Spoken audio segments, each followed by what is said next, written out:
ফলে নিশ্চয়ই সেই অ্যাপ্রোচেই ব্যাটিংটা করতে চাইবেন দুই ওপেনার। প্রথম বল, অফ স্টাম্পের বাইরের বল, ড্রাইভ করেছেন, সীমানার বাইরের দিকে চলে যাচ্ছে 4টা রানের জন্য। Absolutely brilliant. What a start for Bangladesh A.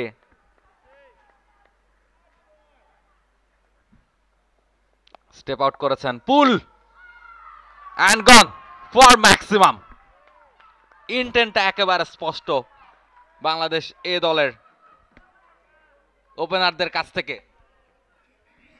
Enamul Haque Bijoy, he is on fire. প্রথম বল থেকে 4, এর পরের বল থেকে খানিকটা স্টেপ আউট করে জায়গা করে নিয়ে আক্রমণাত্মক ভঙ্গিতে পুল এবং 6 রান। বাংলাদেশ এ দলের হয়তোবা বুঝতে পারছে যে এই উইকেটে তারা রানটা চেস করতে চায়, তারা ড্রয়ের জন্য খেলতে চায় না।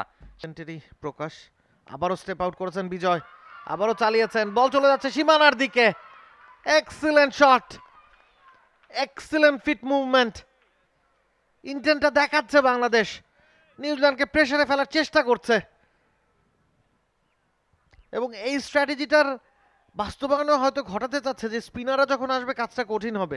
পেসের এগেনস্টেই হয়তো রান করাটা ইজি, তা শুরুতেই প্রতিপক্ষকে চাপে ফেলে দেওয়া দরকার, সেই কাজটাই করছেন বিজয়। টানা ৭মবারের মতো বেস্ট টিস্যু পেপার ব্র্যান্ড হিসেবে স্বীকৃতি পেয়েছে বসুন্ধরা টিস্যু। অফ স্টাম্পের বাইরের বল কাট করতে গেছেন, outside edge and gone. Enamul Haque Bijoy off স্টাম্পের অনেক বাইরের বল, তাকে ফিরতে হচ্ছে ক্লার্কসনের বলে। 7 বল থেকে 16 রান করেছিলেন, 8 বল থেকে 16 রান করে ফিরছেন তিনি। অন দ্য ড্রাইভও যদি তিনি করতে যেতেন রিস্ক ছিল, যে কারণে স্ল্যাশ করার চেষ্টা করেছেন এবং সেটাই শ্যাডো করতে করতে প্যাভিলিয়নের পথ ধরছেন। তবে ভুল যা করার করে ফেলেছেন, বাংলাদেশকেও বিপদে ফেলে গেলেন এনামুল বিজয়। এবং এই ধরনের স্ট্র্যাটেজিতে যখন একজন ব্যাটসম্যান ক্রিকেট খেলেন, যতক্ষণ তিনি আউট না হন মনে হয় যে এক্সিলেন্ট ব্যাটিং করছেন। For more updates, subscribe to our YouTube channel and click on the bell icon. Follow us on Facebook and Instagram. Download T-Sports app to enjoy exciting games and highlights. Visit tsports.com.